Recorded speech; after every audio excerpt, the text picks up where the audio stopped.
El informe de la Guardia Civil, que señala directamente al ya exsecretario de Organización del PSOE, ha sacudido el entorno de Pedro Sánchez y ha reavivado las críticas internas y externas al Partido Socialista. El presidente se encerró este fin de semana en una finca propiedad del Estado en Toledo para meditar su hoja de ruta. Ha descartado adelantar las elecciones, pero en plena tormenta política todas las vías siguen abiertas. Soy Ana Fuentes. Hoy en El País, las salidas de Sánchez. ¿Tiene sentido una cuestión de confianza?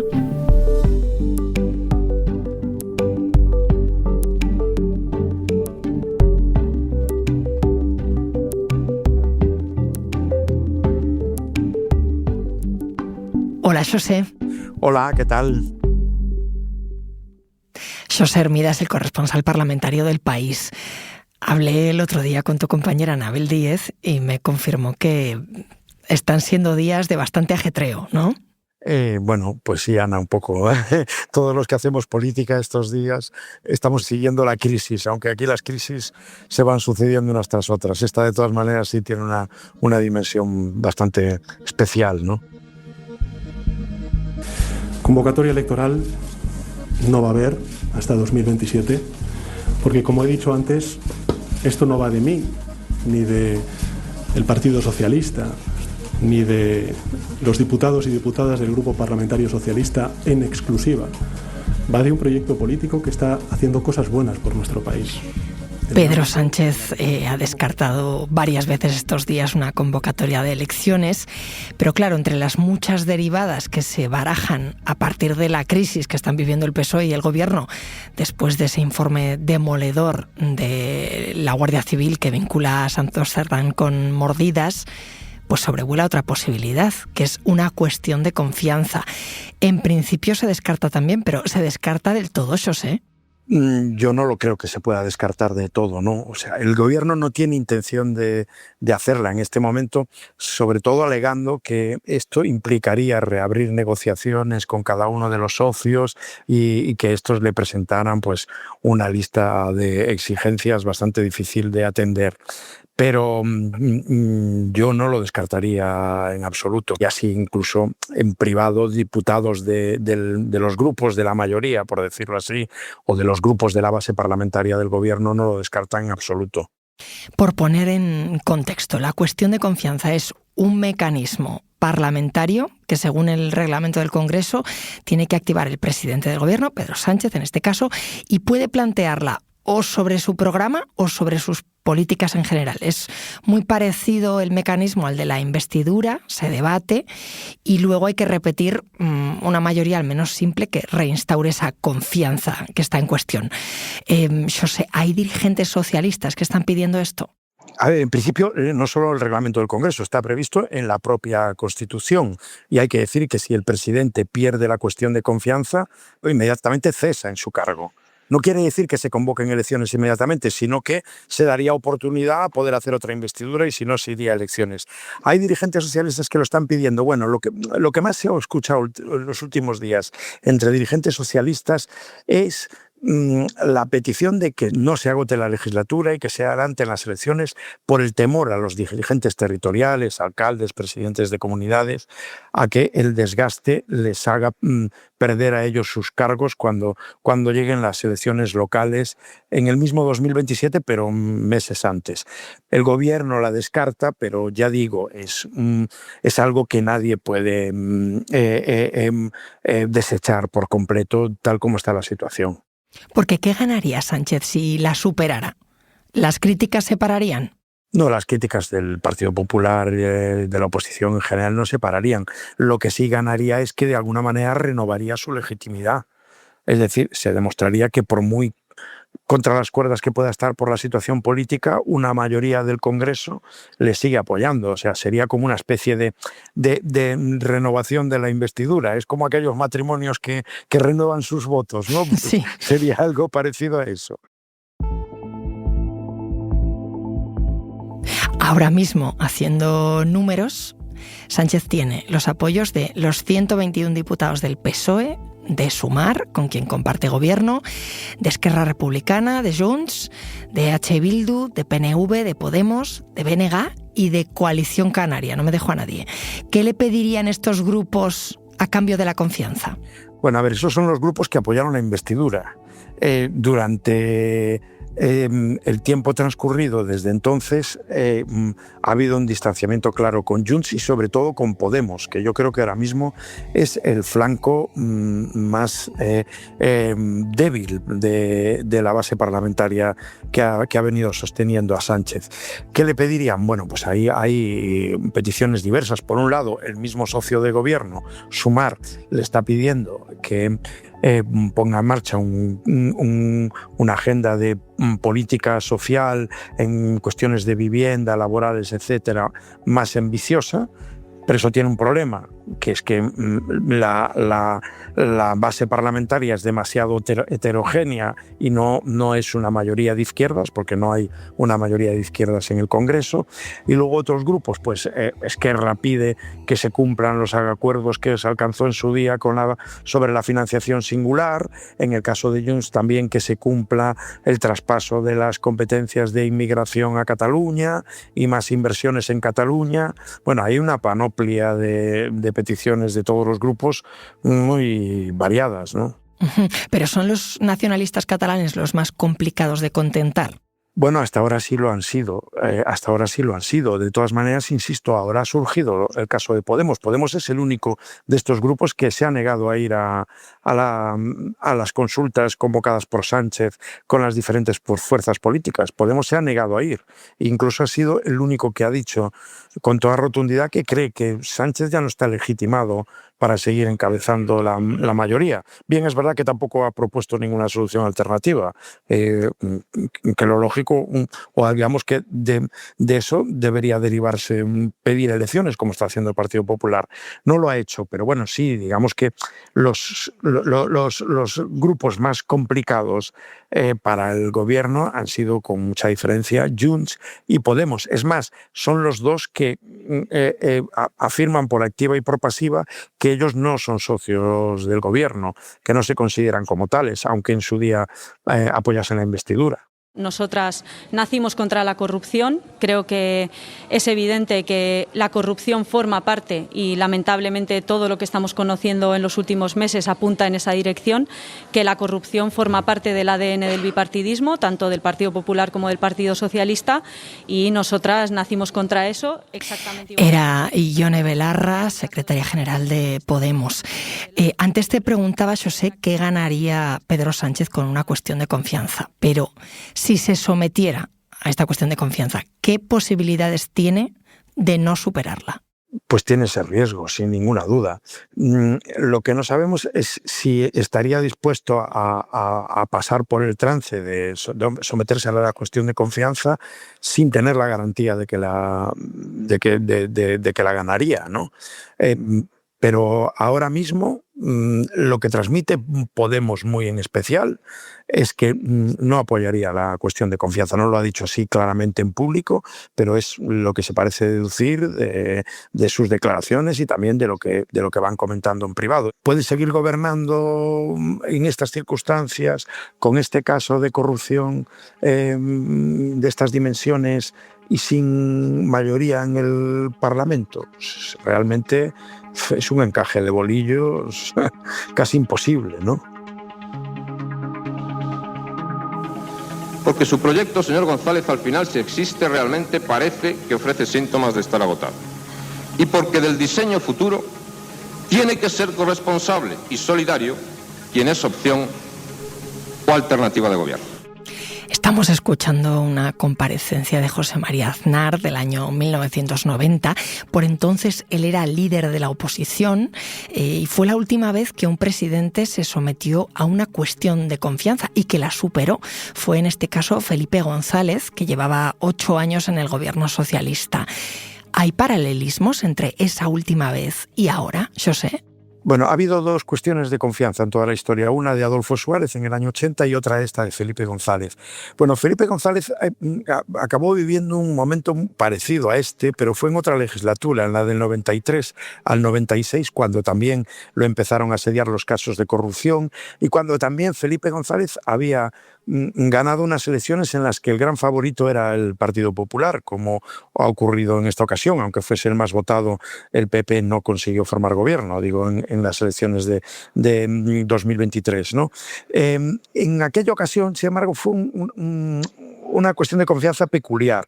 Lo que ocurrió fue que después de las elecciones se ordenó repetir los comicios en 3 provincias por diversas irregularidades.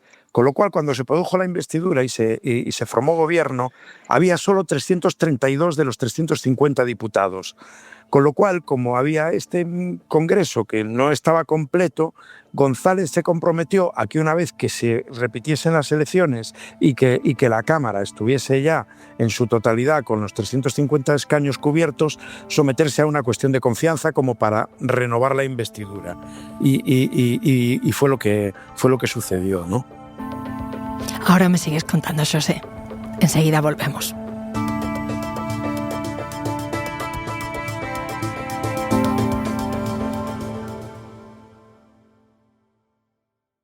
No es lo mismo ver las noticias que ser tú quien las cuenta. Tampoco es lo mismo leer una exclusiva que ser quien la consigue. Por eso, el máster de periodismo de El País te enseña el periodismo ejerciéndolo. Fórmate con periodistas en activo en las instalaciones de El País o la cadena SER. Apúntate en la primera convocatoria hasta el 2 de julio. El País.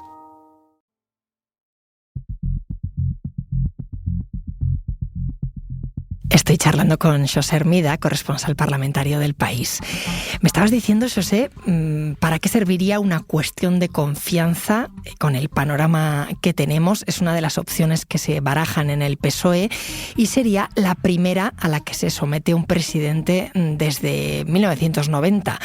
Pedro Sánchez también fue el primero en ganar una moción de censura en 2018 a Mariano Rajoy. Una moción de censura es un poco lo contrario, ¿no? Que al menos una 10ª parte de los diputados apoyen a un candidato alternativo, lo debatan y si lo aprueba una mayoría, pues se considera investido. Y es con esto con lo que el PP ha amagado, pero la descartan. Porque dice el portavoz, Borja Semper, que ellos no pueden convencer a 4 diputados. Somos incapaces de convencer a 4 diputados para que nos aprueben una moción de censura porque tenemos principios y porque no estamos dispuestos a coger un avión a Waterloo. Al final todo se reduce a esto. La política como almoneda, la política en venta. ¿Qué me ofreces para que te apoye? ¿Qué me ofreces para que te vote? Pues no. Bueno, hay una cosa que dice Semper que es un poco chocante, ¿no? Porque esto de ¿qué me das para que te apoye? Es la política. La política son acuerdos y ahí hay un intercambio de posiciones. Es así. Y si Feijóo no tiene mayoría absoluta en el caso de que hubiese elecciones y las gane y tal, pues tendría que hacer lo mismo. Bueno, el PP no quiere presentar una moción de censura porque no quiere que de alguna manera se visualice que no tiene mayoría. Que la Cámara que hay ahora no apoya a Feijóo como presidente del gobierno. Entonces quiere evitarse esa derrota. Por otro lado, yo también creo que una moción de censura le obligaría de alguna manera a presentar un programa alternativo, que yo creo que es algo que ahora mismo el PP tampoco figura, al menos en su discurso cotidiano, y también una vez más visualizaría que el PP y Vox son la alternativa, juntos. Porque es de suponer que Vox, que sí está presionando para que se presente esa moción de censura, la apoyaría. Con lo cual, con todos esos cálculos, pues el PP ha desistido. Es verdad que las mociones de censura a veces se presentan sabiendo que las vas a perder, pero digamos para intentar imprimirle un carácter simbólico y pueden tener efectos políticos. Lo más claro es el ejemplo de la moción de censura que en su día presentó Felipe González contra Adolfo Suárez, sabiendo que la iba a perder, pero que relanzó enormemente la figura de Felipe González y fue un poco la antesala de su gran victoria electoral del año 82. ¿Hay semejanzas realmente entre la moción de censura de 2018 tras la sentencia del caso Gürtel y este escándalo? Bueno, hay semejanzas en que son 2 casos de corrupción, eso sin ninguna duda. ¿Cuál es la gran diferencia? Que en el año 2018 había una sentencia judicial y aquí estamos casi asistiendo, diría, al principio de una investigación judicial, aunque han aparecido, es verdad, unas evidencias abrumadoras. Ahora, claro, en 2018 hay que recordar que veníamos de un escándalo que había durado años.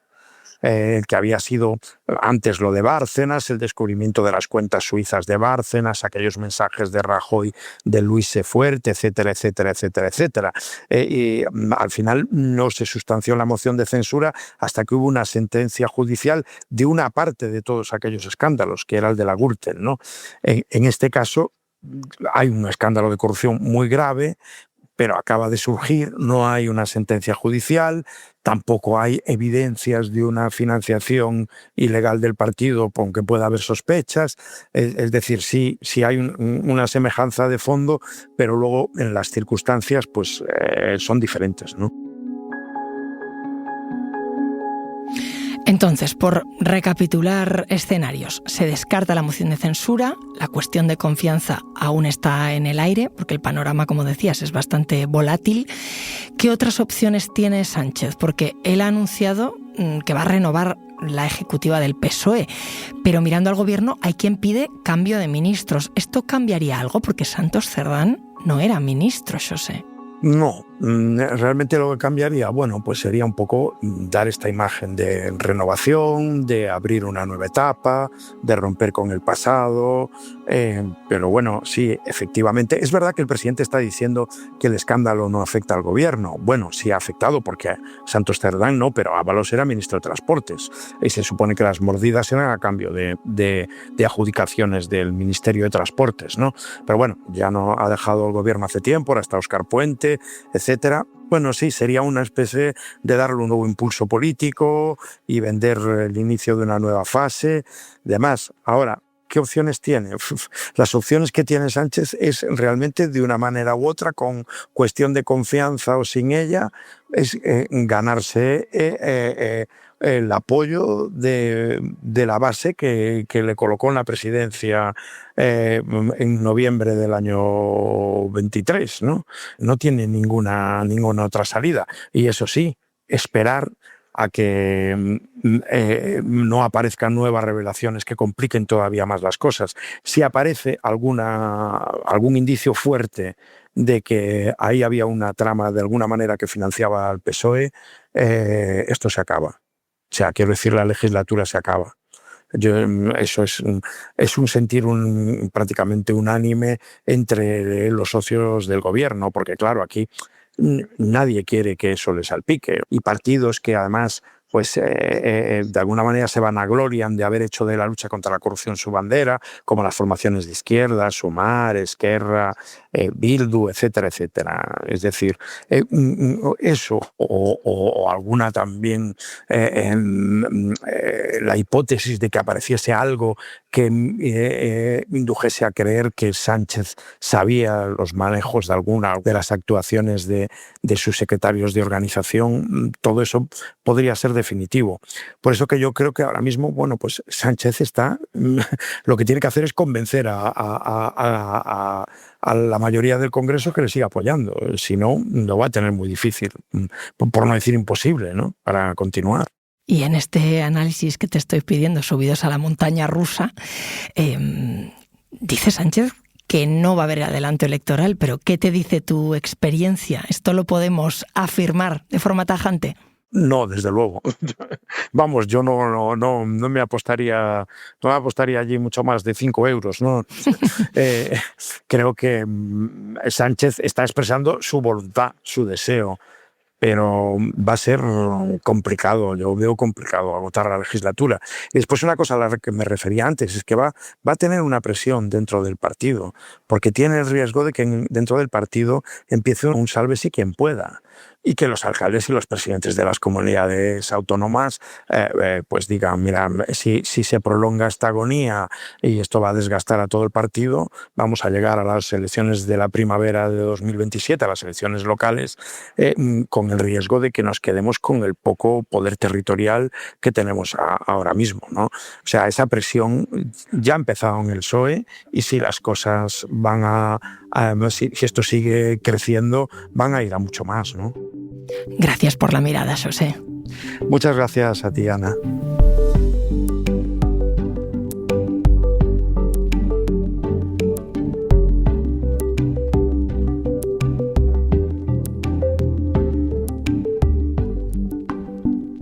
Este episodio lo ha realizado Belén Remacha.